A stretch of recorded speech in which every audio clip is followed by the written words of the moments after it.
Fala galera, Gildo Moraes aqui, professor de História do Colégio de Curso e Aplicação.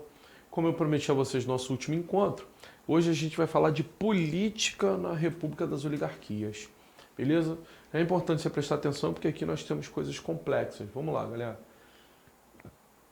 As fraudes eleitorais eram constantes, a manipulação das eleições era notória, era comum, né? Isso aqui já é o começo da complexidade que eu estava falando para vocês. O coronelismo. Quem eram os coronéis? Né? O termo coronel tem origem lá na regência, né? Na formação da Guarda Nacional. Perdão, naquela época, os grandes proprietários de terra, né, tinham o direito de montar milícias particulares. O objetivo era manter o bem e a ordem, mas é importante a gente lembrar que essa galera montava suas milícias para manter o seu bem e a sua ordem, né? E não o bem-estar geral. Como eram eles que patrocinavam as milícias, eles recebiam a patente de coronel. Com o passar do tempo, né, o termo coronel e o coronelismo foram sendo usados para designar lideranças políticas locais, né? Lideranças políticas que dominavam o poder político em sua localidade. O Bem-Amado, do Guel Arraes, né, demonstra muito bem isso aí pra gente. Né? Livro, filme e novela. Fica aqui a indicação dos três. O livro é bem fininho, a novela um pouco mais longa, né? Mas o filme é sensacional, com o Marco Nanini. Fica aqui para vocês o conselho. Né? E o curral eleitoral é um termo que se referencia, né, que faz referência a regiões de votação, a regiões políticas que estavam sob o domínio desses coronéis. E por que curral eleitoral, professor? Por que o nome curral eleitoral? O nome é curral eleitoral porque tem referência com o voto de cabresto. Né? Assim como eles chamavam o controle do voto, né, pela coerção física ou psicológica como voto de cabresto, né, eles consideravam os eleitores, né, como jegues, jumentos, né, animais que com a cangalha não conseguiam olhar para os lados, daí a referência a curral eleitoral. Mas como eu falei, é a área política, é a área sob domínio político dessas lideranças. Né? A política dos governadores. Galera, a política dos governadores, se eu não me engano, é a ideia do Campos Salles, né? Presidente Campos Salles. A presidência, o objetivo era você estabelecer uma ideia de governabilidade.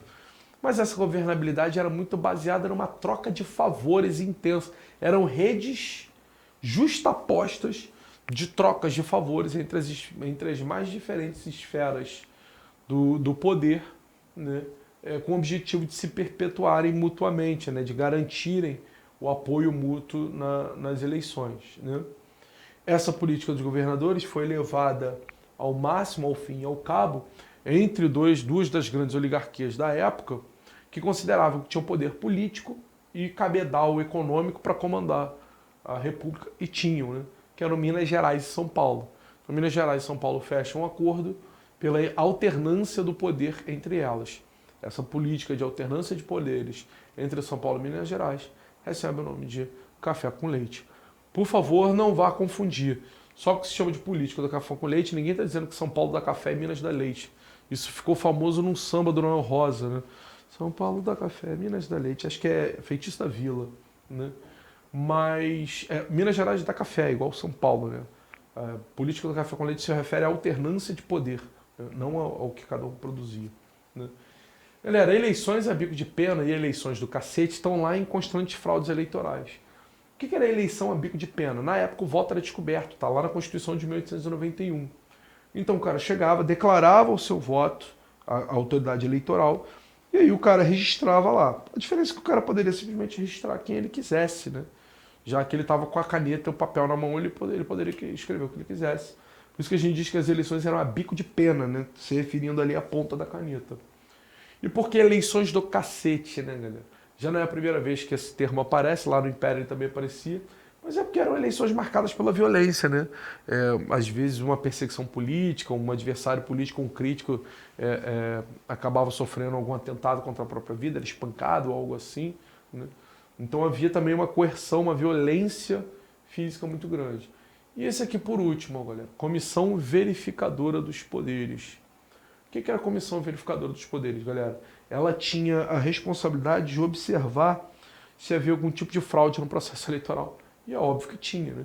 Mas o objetivo da existência dela era o seguinte: mesmo se tudo isso aqui junto não funcionasse, né, ela ia lá, verificava a fraude nas eleições e impugnava a chapa vencedora, colocando a chapa que estava em segundo lugar, né, a da situação que havia perdido, de novo de volta na situação. Então ela era uma garantidora, né?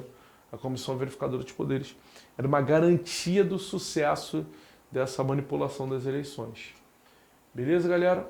Bom, no nosso próximo encontro, a gente fala das revoltas sociais da República Velha. Tudo bem?